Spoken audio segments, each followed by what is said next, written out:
get Will Linden there. There we go. It sounds like he had been there 14 years before. No, he says then just recalling his own personal history in how he came to God. God set him apart from his mother's womb, called him by his grace on the road to Damascus. Then he went to Arabia, then he went to Jerusalem, and 14 years, yada, yada, yada, yada, yada. I haven't pieced it all together, but I have some idea of it. Well over a decade. Oh, yeah. Yeah, which is a part of his history that people tend to forget all about. Right. But you see how gently he gets at the real root of it? One of the real roots of it. I mean, he reasons with them that it doesn't make sense to your law keepers. You look at the law, and all of that for the mind. But then he goes to the heart. And he says, I haven't noticed it till this reading. Says, because he doesn't introduce this subject, he just brings it out as something that is absolutely known and on the table and the surface for discussion, but it's not been brought to the table. Watch what he does. He says,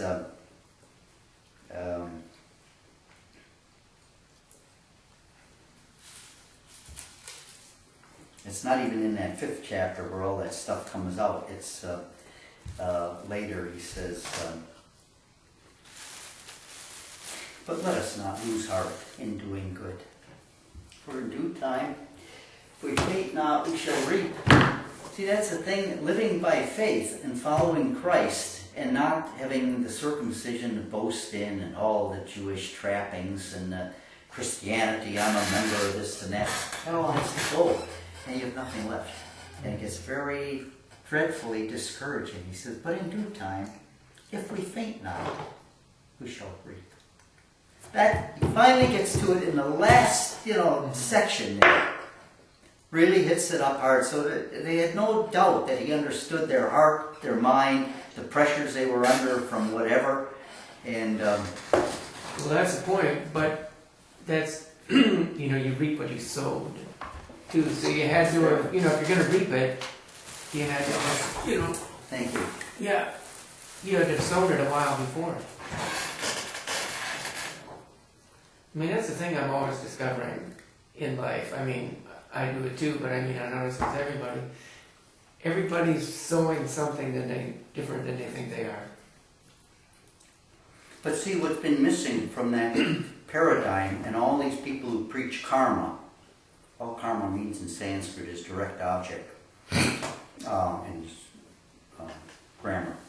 Karma, they're constantly preaching this, all we get from the Buddhists.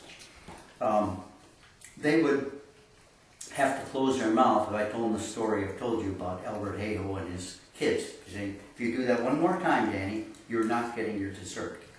And sure enough, Danny did it one more time. Dad reaches over, dessert. And then Dad reaches with his own dessert, puts it right next to him. I'm not having either. You don't find that. Where the love of God is not known. It's absolutely absent from every heathen cosmogony. Their gods are gods of vengeance, justice, all these things. Never of love. It was a brand new thought when it was brought out by Jesus. And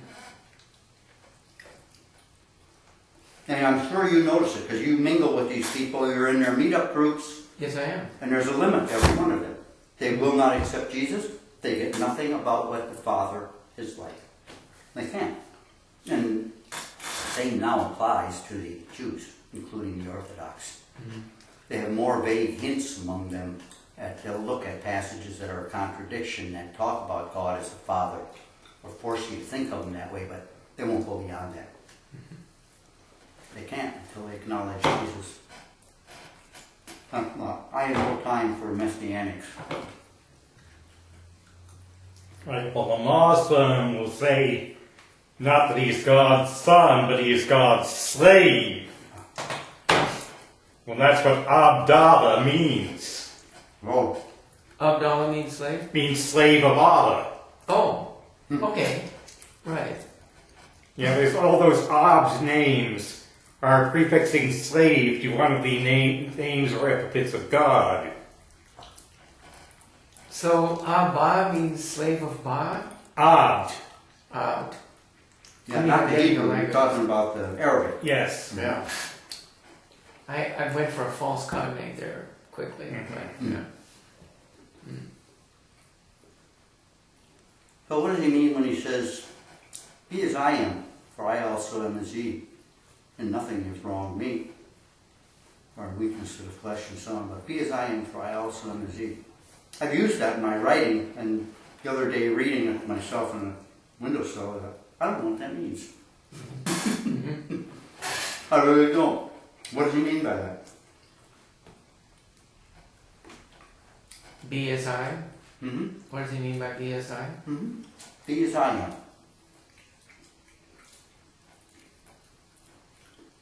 You got a mosquito after you. They never bite me. They Oh, don't like my diabetic flesh. For some reason, they'll get over there to Will Linden here pretty soon.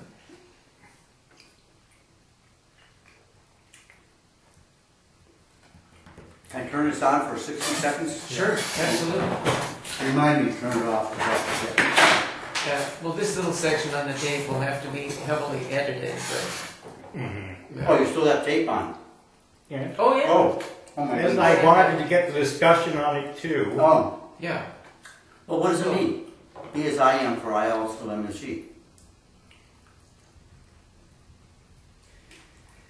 Well, you know, whenever you use the I, there are so many aspects of the I. And when you use a word, one of the things of I is not God, the receiver of God's. You know, I was picking up in the reading tonight, oh, you're right about that mosquito. Attached to.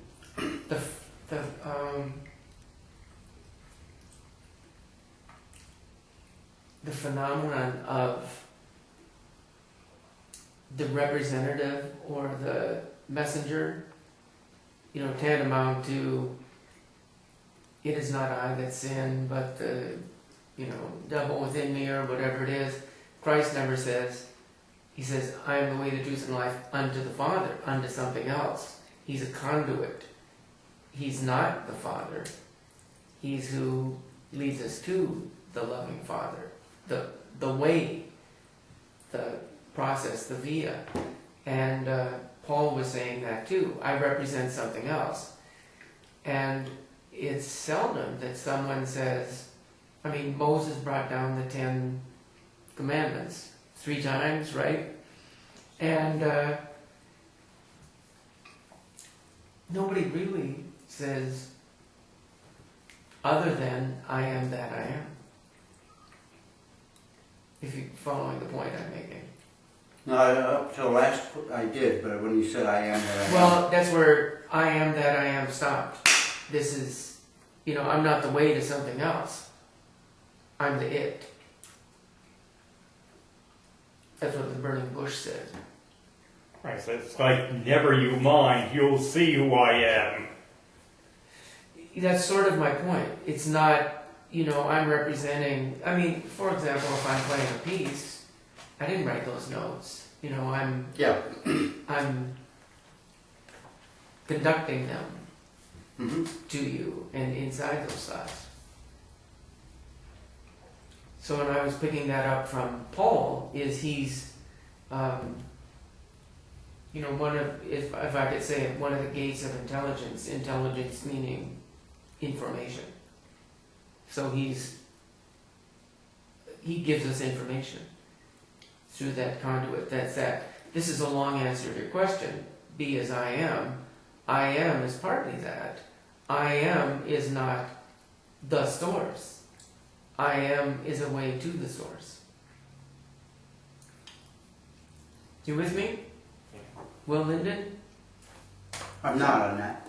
Oh, Something jumped into my mind. Let me get it Yeah. out. Maybe it's frustrating my getting it. yeah. Big difference between anyone and Christ. Paul is probably a great a character as I'm familiar with in annals of literature, the Bible, or life. And all he can say is, by the grace of God, I am what I am. Mm-hmm. Jesus could say, I am that I am.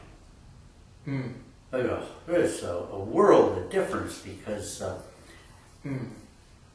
The literal tetragrammaton is a summing up of the tenses of the Hebrew language and wrapping them all. So whatever was or is or will be is all expressed in that Yahweh or however it is Sure. pronounced. So Well, I am that I am is different from what I am. Yeah, well, the other difference thing is anyone who's a Christian, absolutely, an axiomatic belief is that Jesus was divine.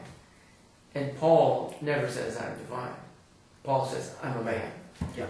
You know, Yeah. you're a man, I'm a man. Yeah. Will Linden wants to be a man. And I think you're a man, Will. And, but Christ was more than that. And that does not come out focally as people are making it today. It destroys the force of it because you do not go through the process then of discovering that on your own when someone lays it on you and says, Jesus is God. I say, well, where's your scripture for that? And it's not that there are no scriptures that are consistent with that and that, in effect teach it. It's obvious. But the point of it for human beings is we've got to come to that on our own. I remember a friend of mine who was quite a brilliant guy. He runs a company now and a little bit younger than me. When he was in university, he was a very new ager and into all kinds of occult things and, in the woods at night and so on and every kind of activity and an adept at this and that. And one day he relates it that he suddenly realized, thinking about Jesus, that Jesus was who he said he was. And different from all of us. My knees trembled. I couldn't think or walk or anything.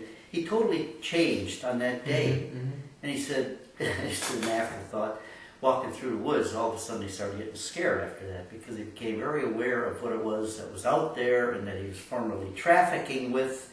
And now he saw there was another side. He had entered the spiritual world for real. And it's like most of these people have a near-death experience, have some sort of a glimpse that there's something out there, and I can't really, I haven't been there and just talk about it, but some come back and call it Jesus, and some call it God or light or whatever, but you're faced at some point with the fact that when you're trafficking with the lesser gods, and Scripture calls them that with a small g, like we had a reference to, for then not knowing God, you're in bondage to those who are not God. Well, I'm just thinking now, as you're talking about that, about Christ's own temptations, the 3 temptations from Satan. So there's something here, well, that's one of your points, Harvey.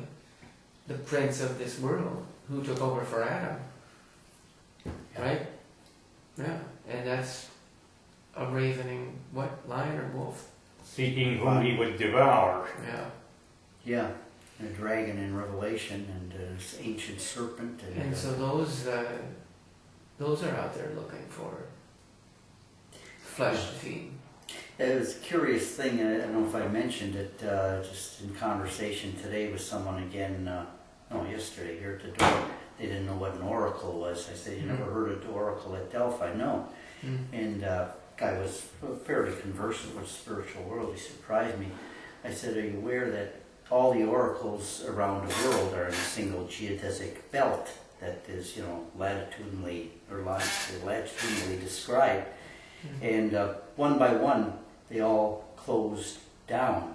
The oracle at Delphi prophesied its own demise, and it came to pass right around the time when Paul was bringing, I don't know how close he came. Where is Delphi? In Greece somewhere? Yes.